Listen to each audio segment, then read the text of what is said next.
Hello. So Newscast is doing this feature during the election called Remoter Voter, where we find out why people are not at home on the 4th of July, and so they've had to apply for a postal vote. I'm kind of doing that in real life because we're doing this episode of Newscast, not in the Newscast studio, but in this amazing venue, which is in Glasgow, and it's where Newsnight is going to come from live on Friday night, which means it's hosted by Kirsty, Wark. And isn't it magnificent? It's lovely. I mean, this is the original fruit market of Glasgow, 1841. And this is where you come to gigs. I've been here ever since. No, but you come to gigs here, don't you? Yeah, the last gig was the Staves. That was a while ago. But I've been to weddings in here. I've been, everything. You've played the violin in here. Not actually in here, but in the other venue next door. It was where we had all our school concerts. So it's actually quite nostalgic for me. I did sing. Like, we'd have our Christmas Carol concert in there. Yeah. It is an incredible venue from the sort of the early era of Newsnight, really. Yes. So it's nice to be reminded of that period, really. Yeah, no, but look, we've got branding everywhere now. I know. Well, at least it's the right letter. It's like we start with the same letter. We're so American, aren't we? Do you ever get confused for Newscast? Well, as far as I know, I don't have a moustache. Anyway, so I talked about our feature, Remoter Voter. Would you like to play today's Remoter Voter? Yeah, let's play today. Shall I go first? No, we have to do it in order, you see. Okay, here we go. So, Kirsty, you've got the remote voter. Okay. That's the person who's not too far away from home. But this is weird, right? Okay. Tom in Stroud says, I am going to be a remote voter. I'll only be about 30 miles from home, but the democracy geek that I am, I'll be working as a polling station inspector in Bristol.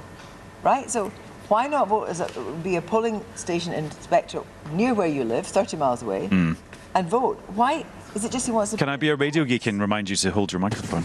So why is he just not registered to vote in Bristol where he's going to be an inspector? So he has a postal vote, then he goes to Bristol. Well, I reckon he's so devoted to his duty, he's going to be in the polling station from 7 a.m. to 10 p.m. Anyway, Tom can get in touch and explain and forward his email on to you. Ask Tom. Yeah. What is so exciting about being in a polling station from 7 in the morning to 10? I mean, I think that's taking his actual public duty very seriously. Yes. Right, Nick, have you got our remoter voter? I've got a remoter voter, Heather, who's going to be much further away. So here's what Heather says. I'm a regular Newscast listener and excited for the election.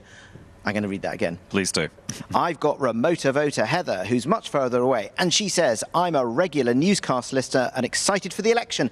However, I will be at McKillicuddy's Reeks in the Republic of Ireland, climbing the highest peaks of Ireland at the time of the election. So I will be voting by postal vote for the very first time. I would usually stay up and watch the election night coverage, but we will be camping, so that won't be possible. But hopefully I will find some 5G to listen to Newscast on the 5th of July. So it's all down to you, Adam, to explain the election on the 5th of July. Gosh, what a sook she is. Explain what that word means for non-Scots. Okay, right. You get on quite fiery form tonight. Anyway, right, I've got... Remoter Voter was a heavy metal band. you saw here in like 1989. Right, and I've got the remotest voter, which is Kira. She says, my partner and I will be in Hawaii, so we're looking forward to being able to follow the full results without having to stay up throughout the night. We'll definitely add to the total miles of newscasters. Thank you for making this election much more interesting. Well, Kira, have a lovely trip to Hawaii, whatever the reason is. And let's see what's going to happen on my trip to Glasgow with Newsnight on this episode of Newscast. Newscast from the BBC.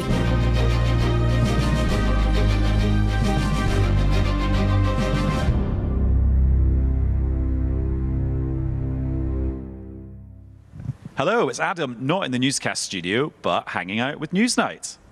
Lovely to be here, hanging out with you. And, of course, Nick. Hello. Right, we'll talk about what you guys are going to be doing on the special episode of Newsnight in a minute, but there's been quite a big story actually in the election campaign today, Nick, and it's to do with reform, and we should be quite precise here. So it's not a candidate from reform who's said something that people are very concerned about. It's an activist who was out canvassing for them, and they were filmed undercover by Channel 4 News, and they broadcast their piece on Thursday night. That's right. So it was an undercover investigation by Channel 4 News into the Clacton constituency in Essex, where Nigel Farage, the leader of Reform UK, is standing. And they filmed a number of people, and obviously the one that has attracted the most headlines is a man called Andrew Parker, who used one of the worst possible racial slurs it's possible to use, and about the Prime Minister.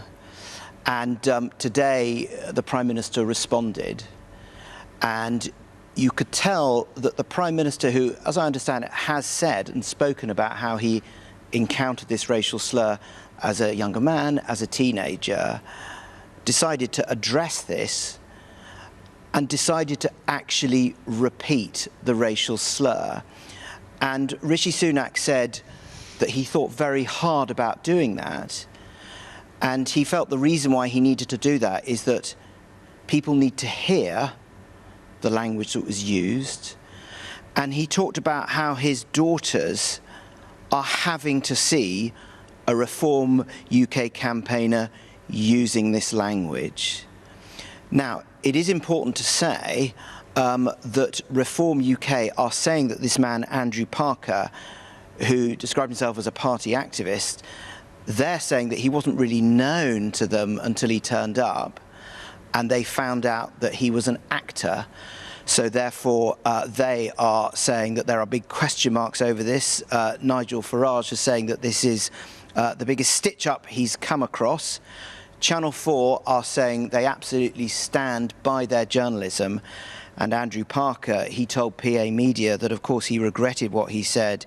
He talked about how he's old school, that he's not a racist, talked about how it was typical chaps down the pub chat. And he said that his work as an actor is separate to his work as a Reform activist. And let's listen to how some of that actually played out on the airwaves today. You can hear now the Prime Minister doing his clip to broadcasters where he said all of this, and he did repeat the slur. Now, you will hear it bleeped because we as an organisation don't want to broadcast the word again, but as Nick was saying, he did repeat it when he actually spoke on camera, and this is how it sounded. When my two daughters have to see and hear Reform people who campaign for Nigel Farage calling me an effing it hurts and it makes me angry, and I think he has some questions to answer. And I don't repeat those words lightly. You know, I do so deliberately because this is too important not to call out clearly for what it is. And Kirsty, I suppose there's two things there. There's our decision as a broadcaster to not broadcast the word, but then there's the Prime Minister's decision as the leader of the country to say it. Yes, but I think the latter is actually quite powerful, and it reminds us that racism is alive and well in all parts of the country. And I think to even attempt a defence to say it's old school is just, it is so shocking. I completely agree, and you know, Rishi Sunak will have thought, you know, long and hard about doing that, but clearly he just wants people to know what is said. And I just remember from the profile we did of Rishi Sunak on Newscast a few weeks ago, a big feature of that is that his race, his religion, has not been a big feature of his premiership, but today it has become one, and in a very sort of negative way. Yeah, but because actually underlying, looks, whatever, is a basic racism, as I said, which still exists, which is utterly shocking. And actually, I can't imagine what it was like even for his daughters to hear him repeat it. You know, must have been really upsetting and shocking for them.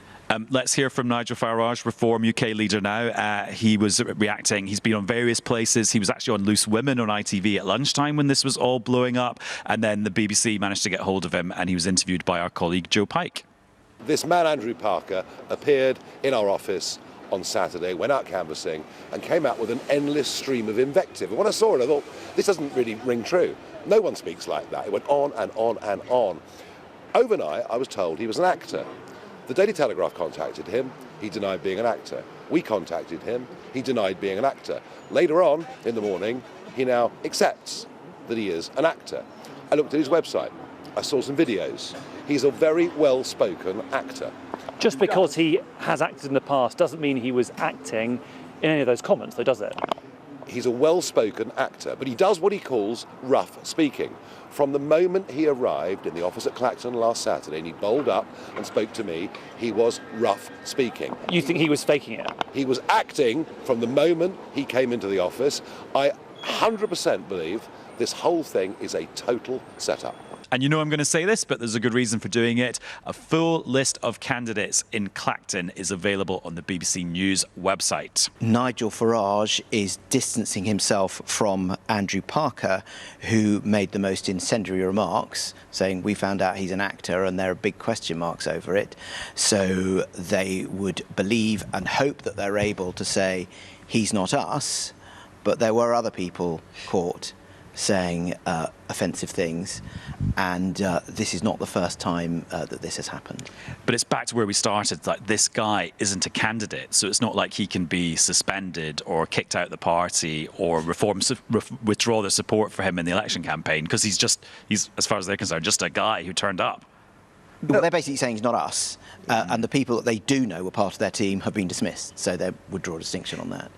But was Nigel Farage's first response to say it was a stitch-up?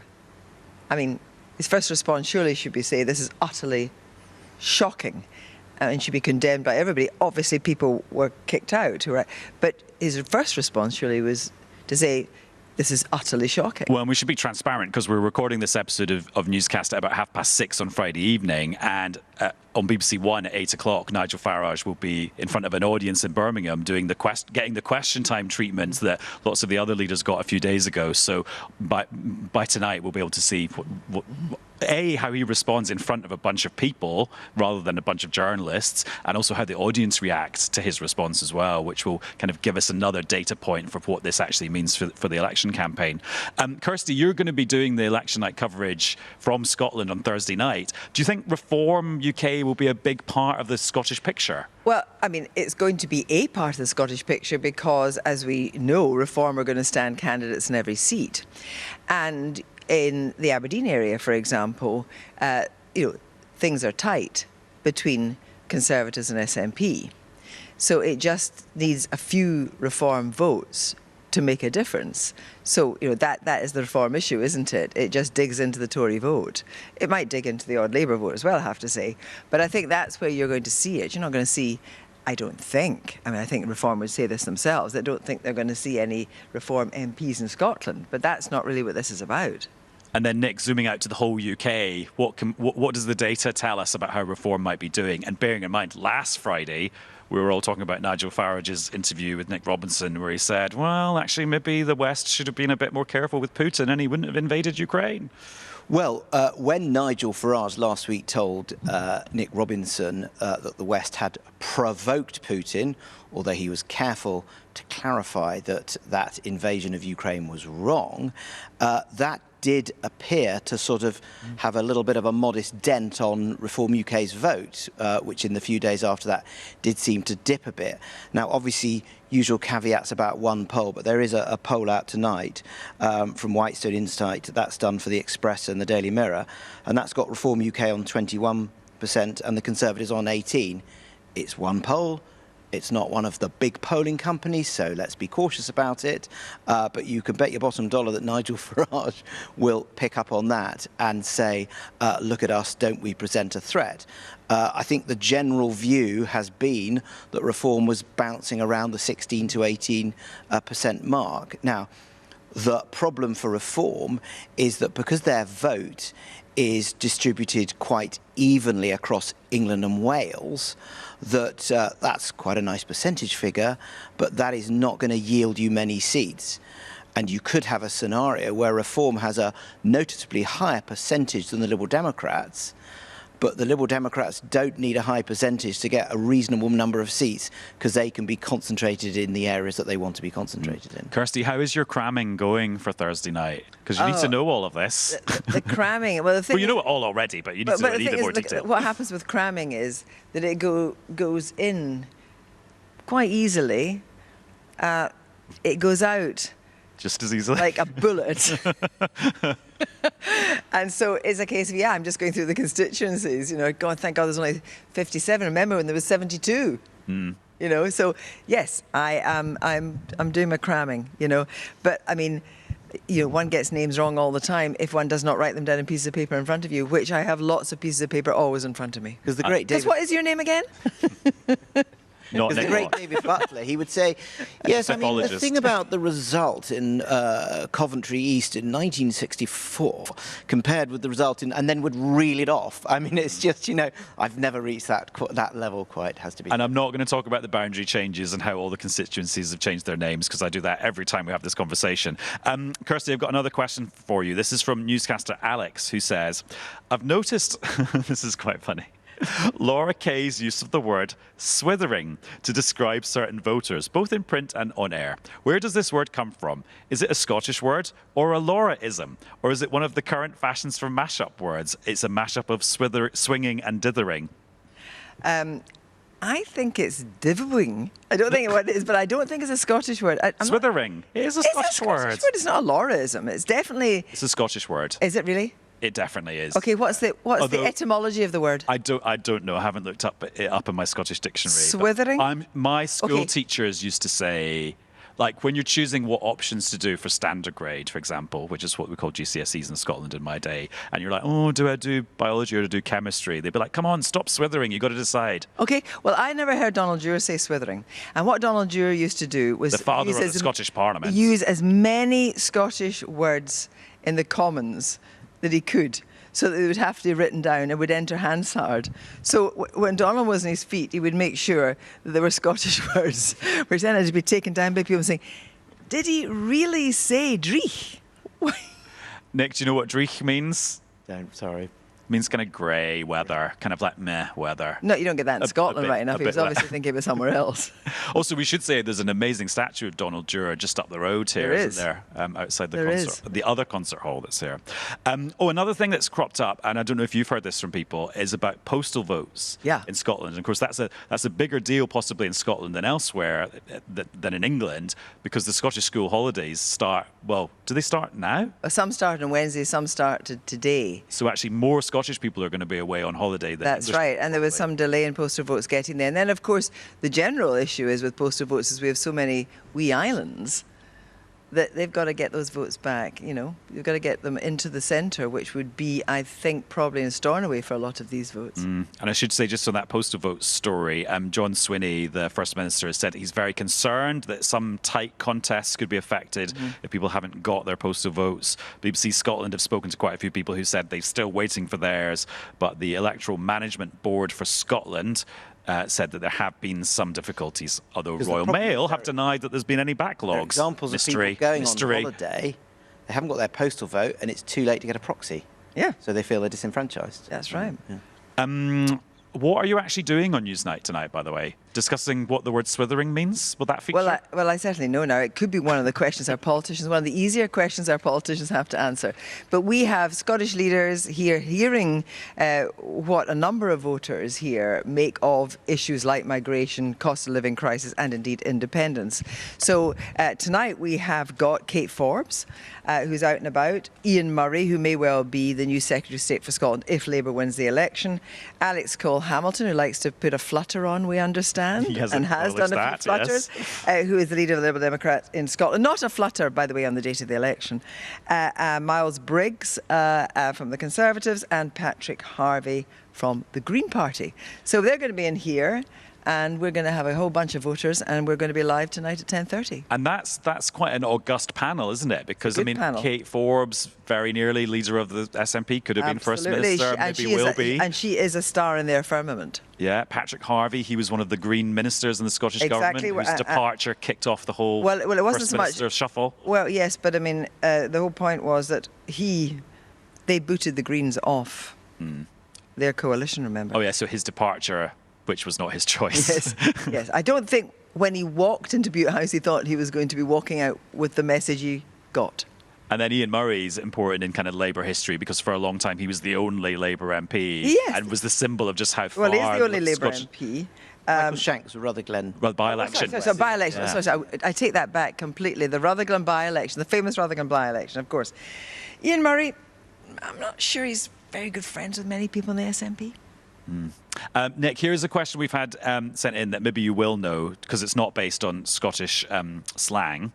John Harris says, how do they decide that official opposition in Parliament if two parties tie for second place in the Commons? Wow, what a great question. Yeah. I don't think that's ever happened before. No. Because in a way, it's pretty simple how you form the government. It's whoever can command the House of Commons. And in 2010, David Cameron didn't have enough votes, so he had to join up with the Liberal Democrats, and they formed a coalition government. It's not the same. The king, the monarch, doesn't appoint you as leader of the opposition. You are leader of His Majesty's loyal opposition, loyal to His Majesty, but you're not appointed. You just emerge.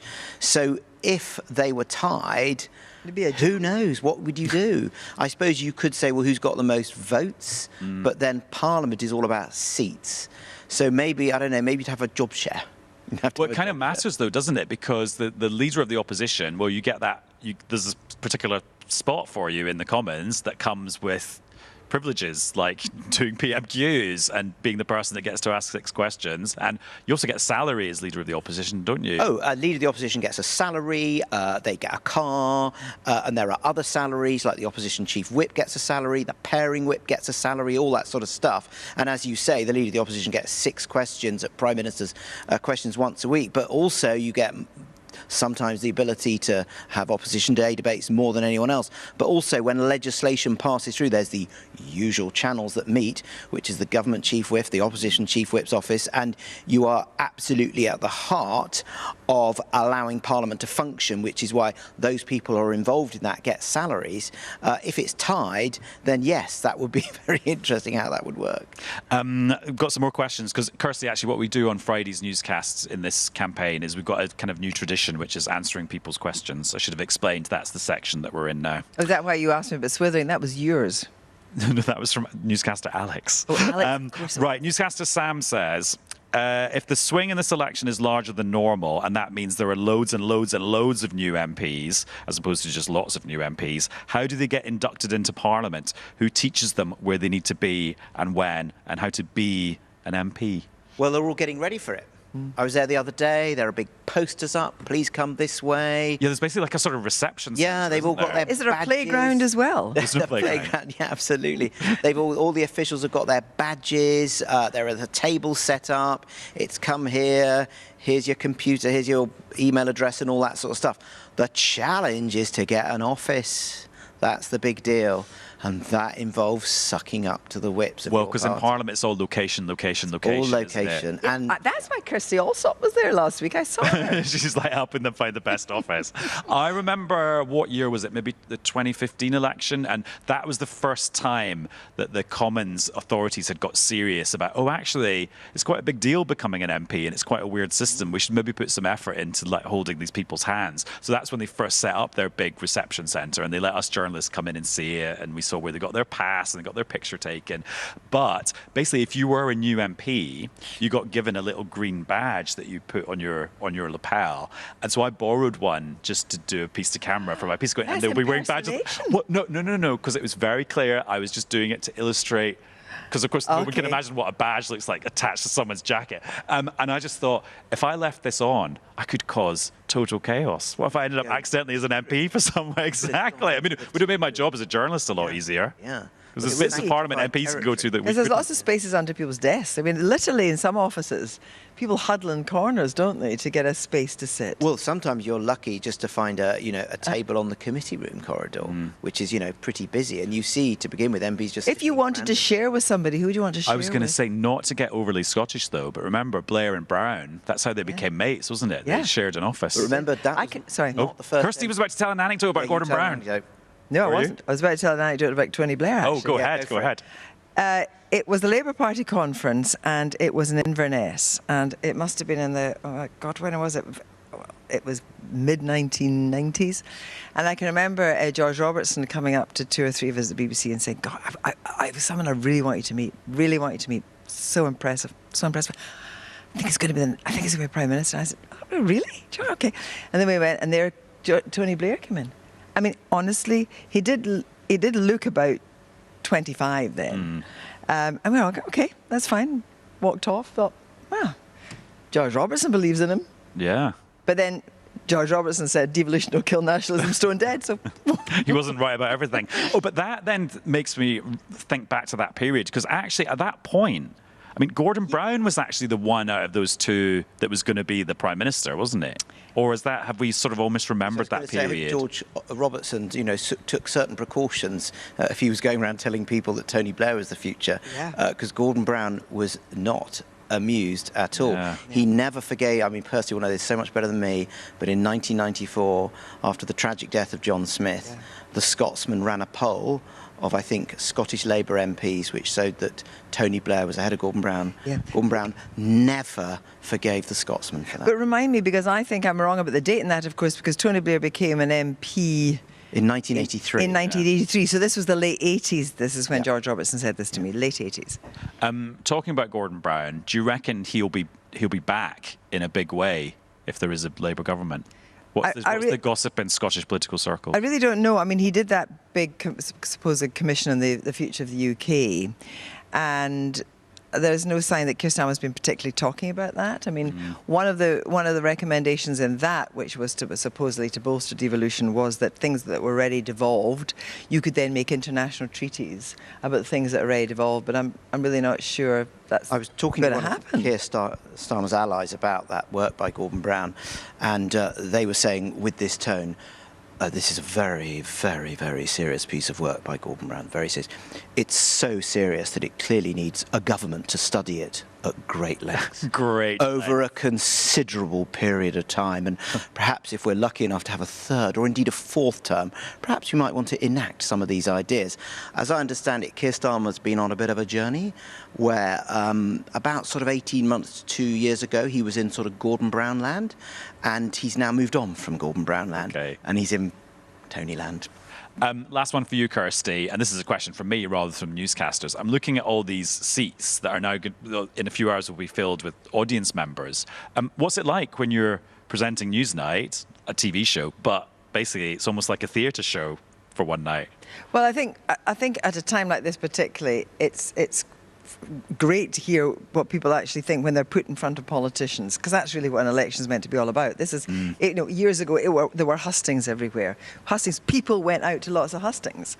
Now, so much is done on telly. It's great to be with voters in a room with politicians, putting politicians on the spot, and it makes you feel that this is a particular moment. We always say this, don't we, that, elections are always important, but I always say that no matter what the election, Scotland's always important. And do you say to the audience beforehand, oh, maybe this is like secret squirrel stuff, don't make any noise, don't say anything, or do you just let them do what they want to do? I by and large, they don't eat sweets. They don't make a noise. They don't unwrap a Suki sweet very slowly. They don't take telephone calls, it's fine. They're generally quite interested in the programme. And while you're presenting the show and you're quizzing the people on the panel, can you get a sense of how the crowd is feeling, even if they're not saying or making any noise? Yeah, absolutely. You can, absolutely. There's an atmosphere in the room. So, I'm really very much looking forward to it. And Nick will be here with me as well. Well, thanks for being here with me and letting me piggyback on your amazing resources and great setting. And I wouldn't say break a leg, because telling a really legendary experienced broadcaster saying break a leg sounds a bit accidentally patronising, and I don't want to do that. I'm the junior person here. Anyway, Kirsty, thank you very much. Pleasure. And Nick, will I see you in person again? What do you mean, ever? No, before Thursday, because I imagine it's like mega campaign trail time for you last few days. Very sad if I didn't see you, Adam. No, hopefully I'll see you. I don't mean no, I just mean you'll be out. It's the last few days. Well, I know. It's really like a mega time for you to be out and about. Well, I mean, maybe I'll be privileged enough to sit in one of these newscast seats, maybe not here in Glasgow, but elsewhere. I'm not uninviting you from Newscast. I'd be honoured. Anyway, right, let's draw a line. Thank you very much. Newscast from the BBC.